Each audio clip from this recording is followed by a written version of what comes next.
जय श्री कृष्णा दोस्तों, किशोरी क्रिएशन से मैं सपना शर्मा आप सभी का हार्दिक स्वागत करती हूँ आपके अपने चैनल पर। दोस्तों, आज के वीडियो में आपके लिए मार्गशीर्ष मास महात्म्य का दूसरा अध्याय लेकर के आई हूँ। मार्गशीर्ष मास महात्म्य का दूसरा अध्याय बताऊँ उससे पहले मार्गशीर्ष मास के महत्व के बारे में जानते हैं। इस महीने की पूर्णिमा तिथि जिस नक्षत्र से युक्त होती है उस नक्षत्र के आधार पर ही उस महीने का नामकरण किया जाता है। मार्गशीर्ष महीने की पूर्णिमा मृगशिरा नक्षत्र से युक्त होती है, इसलिए इस माह को मार्गशीर्ष मास कहा जाता है। अलावा इसे मगसर, मगसिर, अगहन, अग्रहायण आदि नामों से भी जाना जाता है। यह पूरा मास बड़ा ही पवित्र माना गया है। महिमा स्वयं श्री कृष्ण भगवान ने गीता में बताई है। गीता के 10वें अध्याय के 35वें श्लोक में भगवान श्री कृष्ण ने कहा है, तताम साम नाम गायत्री छंद सामहा मासा नाम मार्गशीर्ष मासा अनुभूताम कुसुमाकरम। अर्थात गायन करने योग्य श्रुतियों में बृहस्साम और छंदों में गायत्री छंद हूँ तथा महीनों में मार्गशीर्ष मास और ऋतुओं में बसंत ऋतु हूँ। इस महीने में भगवान श्री कृष्ण की उपासना की बड़ी ही महिमा है। इस महीने में भगवान श्री कृष्ण की उपासना करने से व्यक्ति को जीवन में हर तरह की सफलता प्राप्त होती है।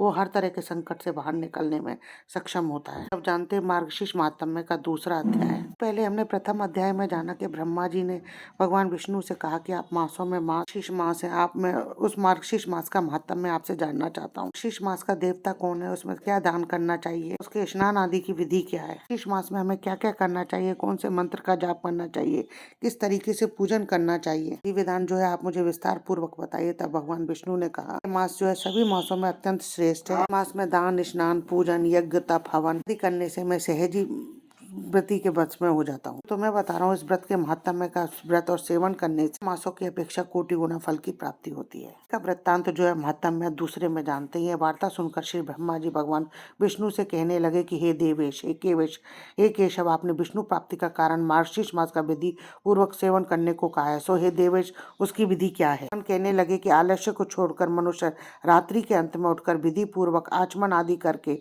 गुरु को नमस्कार कर मेरा स्मरण करे, पवित्र होकर मौन धारण कर भक्ति और मेरे सहस्त्र नाम का कीर्तन करे, ग्राम के बाहर जाकर यथाविधि मलमूत्र त्याग कर मृतिका आदि से शुद्ध होकर दंत धावन पूर्वक स्नान करके तुलसी की जड़ की मिट्टी को तुलसी पत्र सहित अर्थात गायत्री मंत्र से अभिमंत्रित करके उस भूमिका को शरीर से लगाकर स्नान करे और जल के अंदर नाक को दबाकर अर्थमर्षण मंत्र को पढ़े। स्नान के लिए तालाब, कुआं और बावड़ी आदि का जल जो है श्रेष्ठ माना गया है। क्रिया उस समय की बताई जा रही है और नहाने के लिए जो है तालाब आदि बावड़ियों पर जाया जाता था। मलमूत्र का विसर्जन भी बाहर ही किया जाता था। स्नान विधि बताई जा रही है। आज के इस आधुनिक परिवेश के अनुरूप आप इसे चेंज भी कर सकते हैं।